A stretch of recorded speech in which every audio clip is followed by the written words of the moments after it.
Futebol de Verdade com António Tadeia.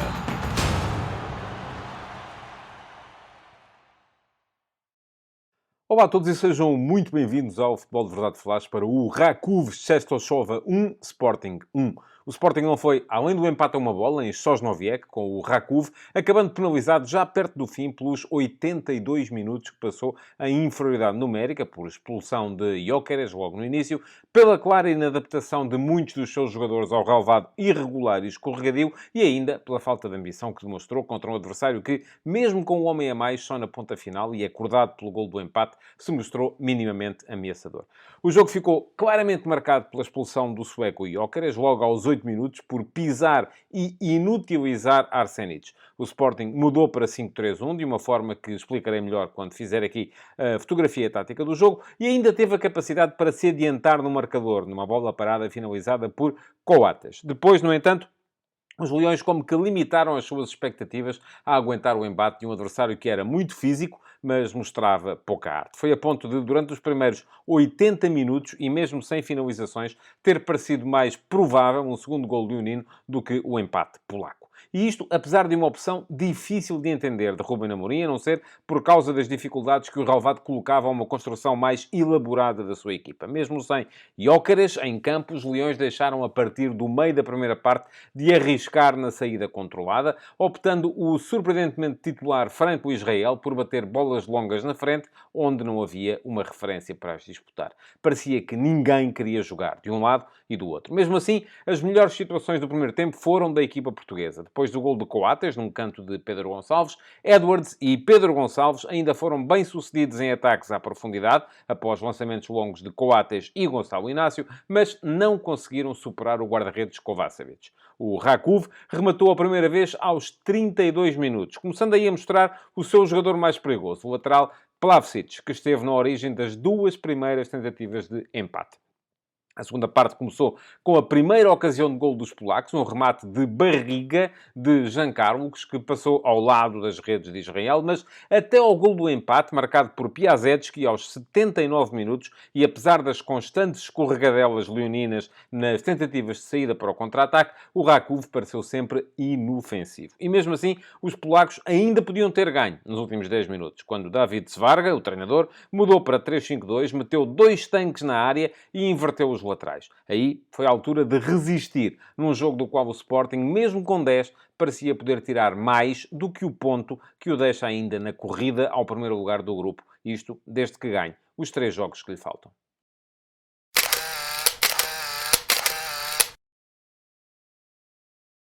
Ora, vamos então à fotografia tática do jogo para vos dizer que o Sporting manteve apenas 4 jogadores da partida contra o Olivais e Moscavide, da Taça de Portugal. Foram eles o guarda-redes Franco Israel, hoje surpreendentemente titular em vez de António Adán. Ainda Mateus Reis, que apareceu como ala esquerdo, Pedro Gonçalves e Marcos Edwards. Em relação à última partida de campeonato, a vitória sobre o Aroca, que o Sporting também, curiosamente, passou grande parte do tempo a jogar com 10, houve apenas duas alterações. As trocas de Adán por Franco Israel na baliza e de Nuno Santos por Mateus Reis como ala esquerda. O Sporting apareceu assim no seu normalíssimo 3-4-3, com Israel nas redes, Diomande, Coates e Inácio, a linha de 3 mais vulgar esta época na equipa leonina, Gaio aberto na direita, Mateus Reis aberto na esquerda, o par de médios formado por Yulman e Morita, e depois na frente, Marcos Edwards e Pedro Gonçalves no apoio a Gyökeres. Ora, quando o Gyökeres foi expulso, e o lance ocorreu aos 5 minutos, depois houve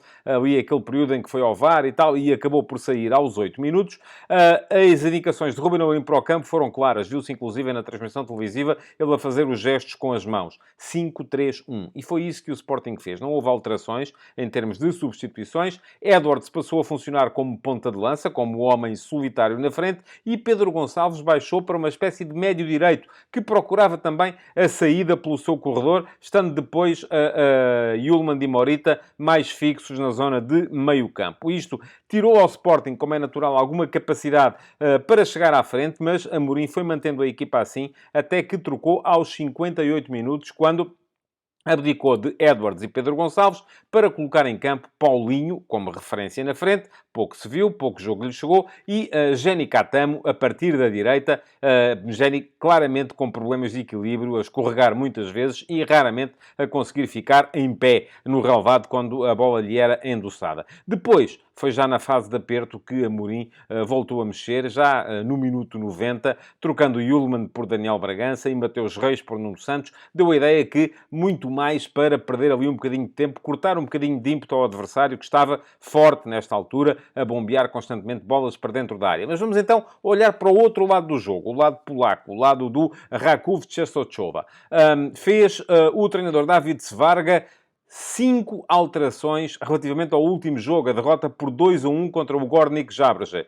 Trocou o central Kovacevic por Arsenic, trocou o médio Papanikolaou por Bergrin, trocou o ala esquerda Petska por Plavsic e, além disso, trocou ainda 2 homens da frente, Novak e Kittel, cederam as posições a Cebula e Yeboah. Ora, o que é que aconteceu? Também 3-4-3, sistema perfeitamente espelhado na equipa do Sporting, com Kovacevic como guarda-redes. Depois, 3 defesas, Rakovitan, Arsenic e Rundic. Tudor aberto na direita como ala, Plavsic aberto na esquerda como ala também. 2 médios, Kochergin e Bergrin. E, na frente, Yeboah como interior direito, Cebula como interior esquerdo e o possante Cernak como ponta de lança. Não resultou. O Rakov raramente conseguiu chegar à baliza do Sporting em condições de criar perigo. Quando Arsenic saiu, logo aos 9 minutos, por lesão na sequência do lance em que foi expulso o Gyökeres,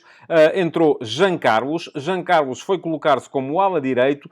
Tudor, que era a ala direito até aí, passou para central pela esquerda e Rundic passou a ser o central do meio, onde estava até aí Arsenic. Não mudou muita coisa na equipa do Rakov, que só mesmo ao minuto 75, quando trocou Yeboah e Cebula, os 2 interiores, por Piasecki e Novak, é que melhorou e mudou então aí sim claramente do ponto de vista tático. Porquê? Porque Svarga passou a ter 2 pontas de lança, os possantes Piasecki e Cernak. Atrás deles, uma linha de 5. Trocou, inverteu os alas. O esquerdino Plavsic passou para a direita, o destro Jean Carlos passou para a esquerda. E isto porquê? Porque a ideia era mesmo eles fazerem movimentos interiores, atraírem os alas do Sporting para dentro, para depois soltarem os médios Kochergin e Novak, que apareciam nas costas dos laterais, no espaço entre central e lateral do Sporting. Foram várias as situações em que daí saíram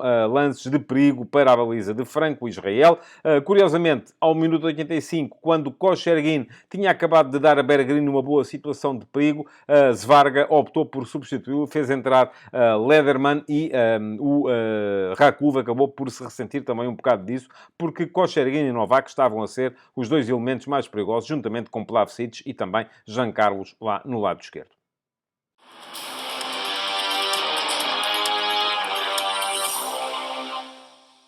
Não houve exibições extraordinárias na equipa do Sporting. Esteve bem Coates, sempre um líder do setor defensivo, importante na altura em que foi preciso resistir, em que foi preciso encarar as bolas sucessivamente bombeadas para dentro da área. Não estiveram mal os 2 médios, Yulmandi e Morita. Regular também Mateus Reis, a jogar sobre a ala esquerda. Quanto a Pedro Gonçalves e Edwards, muito difícil aquilo que tiveram pela frente, porque foram quem mais se ressentiu da ausência de Gyökeres, aquele que devia ser o farol à frente deles para aguentar as subidas da equipa. Do outro lado, claramente o melhor jogador, Plavsic. Plavsic começou, é um esquerdino, um lateral, ala esquerdino, começou a jogar do lado esquerdo. Foi ele que esteve na origem das primeiras situações de perigo da equipa do Rakov. E depois foi ele também que mais desequilibrou quando mudou para a direita após a alteração tática para 3-5-2 feita por David Svarga ao minuto 75.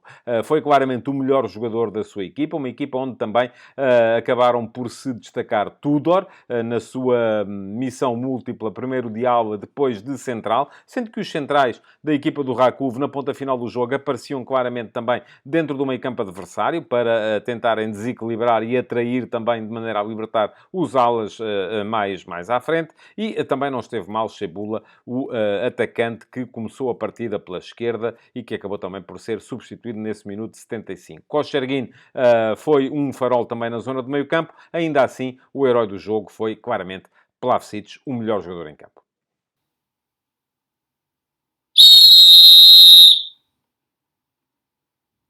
O árbitro grego Anastásios Papapetros teve uma decisão muito difícil para tomar logo aos 8 minutos de jogo. Há uma entrada de Gyökeres, sem intenção, acaba por pisar no tornozelo o central da equipa do Rakov, Arsenic.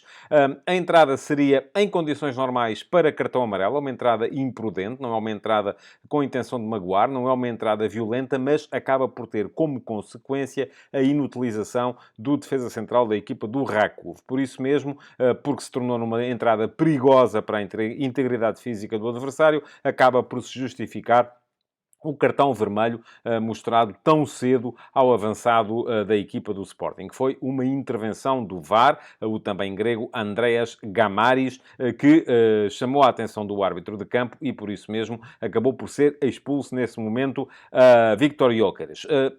Papapetro teve sempre a mão ligeira para mostrar cartões amarelos.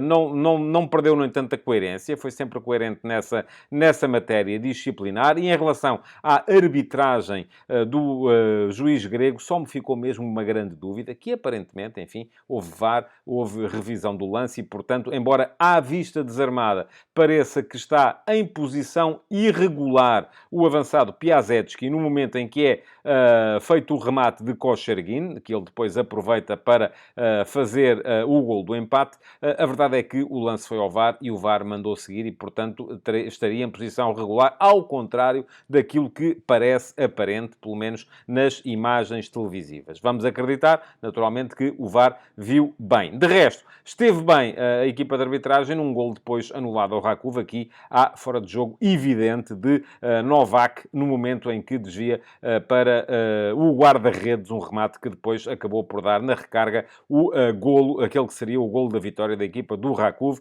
bem anulado neste caso. Na ponta final, ainda houve algum burburinho devido a uma eventual grande penalidade de Diomande sobre Piasecki, mas não, é Cernak quem empurra Diomande contra o seu companheiro de equipa, dessa forma acabando por redundar na queda dos dois dentro da área do Sporting. Foi, portanto, a crer que decidiu bem no lance do golo do Rakov, uma arbitragem positiva do grego Anastásios Papapetro.